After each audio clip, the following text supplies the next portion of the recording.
कुंती कौन थी? कुंती यदुवंश के राजा सूरसेन की पुत्री थी। बचपन में ही उसका नाम प्रथा था। राजा सूरसेन के फुफेरे भाई कुंती भोज निसंतान थे। उन्होंने कुंती को गोद लेकर उसका पालन पोषण किया।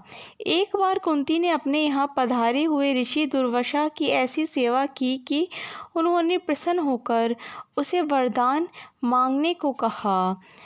दुर्वासा ने कुंती को वर देते हुए कहा, मैं तुम्हें ऐसा देवी मंत्र दे रहा हूँ जिसका प्रयोग कर तुम किसी भी देवता को आमंत्रित कर सकती हो। इसका प्रयोग आवश्यकता पड़ने पर ही करना।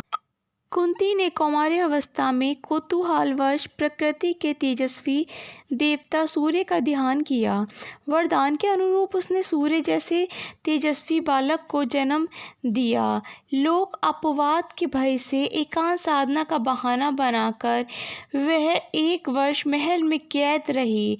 विश्वस्त दासियों की सहायता से उसने अपने पुत्र को जो कालांतर में कर्ण कहलाए को जन्म देकर नदी में बहा दिया। हस्तिनापुर के राजा विचित्रवीर्य के छोटे पुत्र पांडु से उसका विवाह हुआ। पांडु के बड़े भाई धृतराष्ट्र अंधे थे। पांडु ने अपने पराक्रम से अनेक राज्यों को जीता था। वे हमेशा अपनी दोनों पत्नियों कुंती और माद्री के साथ हिमालय में रहा करते थे। पांडु अकस्मात क्षय रोग के शिकार हो गए और संतान उत्पत्ति के अयोग्य हो गए। अतः कुंती ने दुर्वासा के वरदान से 3 पुत्रों को जन्म दिया जो युधिष्ठिर, अर्जुन तथा भीम थे। पांडु की दूसरी पत्नी माद्री ने कुंती के वर की सहायता से अश्विनी कुमारों का ध्यान किया तो उसने नकुल और सहदेव उत्पन्न हुए। पांडु की मृत्यु के बाद कुंती और माद्री दोनों ही सती होना चाहती थीं, किंतु माद्री ने कुंती को अपने दोनों पुत्रों का भार सौंप दिया और वह पांडु के साथ सती हो गईं। कुंती बहुत परोपकारी थी। एक बार एक ब्राह्मण ने कुंती को नरभक्षी बकर राक्षस के अत्याचार के बारे में बताकर उससे मुक्ति का उपाय पूछा।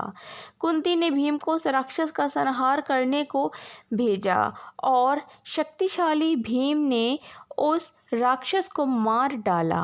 महाभारत के युद्ध के समय कुंती अपने पुत्रों के मरने के ख्याल से सिहर उठती थी।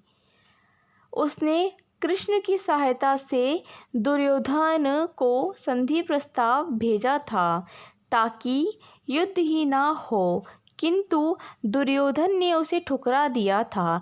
कुंती ने राज्य छिन जाने जुए में हारने, अपने पुत्र कर्ण के अपमान को, कुलशील बहू द्रौपदी के अपमान को झेलने का कष्ट सहा था।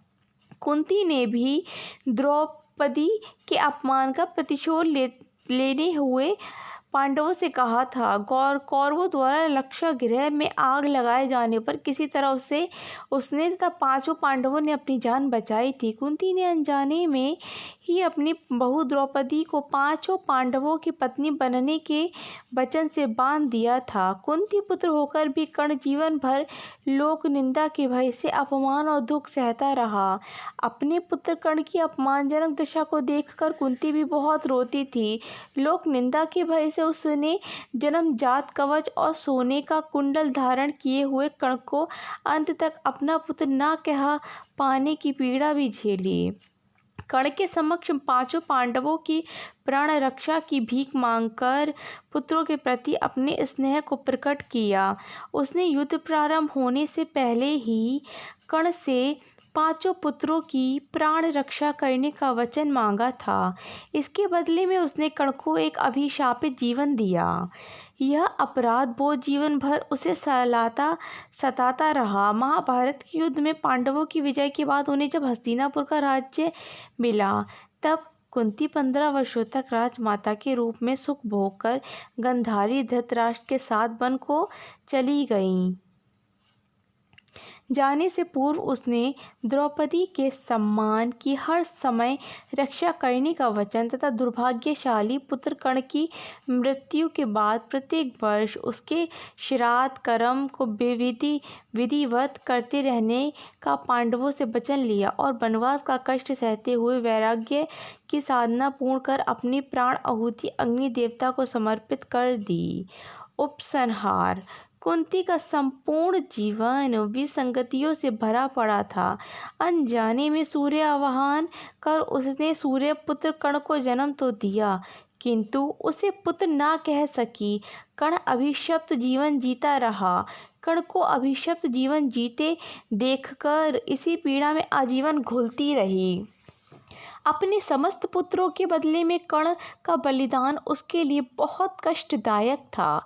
उसने समय और परिस्थिति के अनुरूप अपनी विचारों और कार्यों में संतुलन बनाए रखा।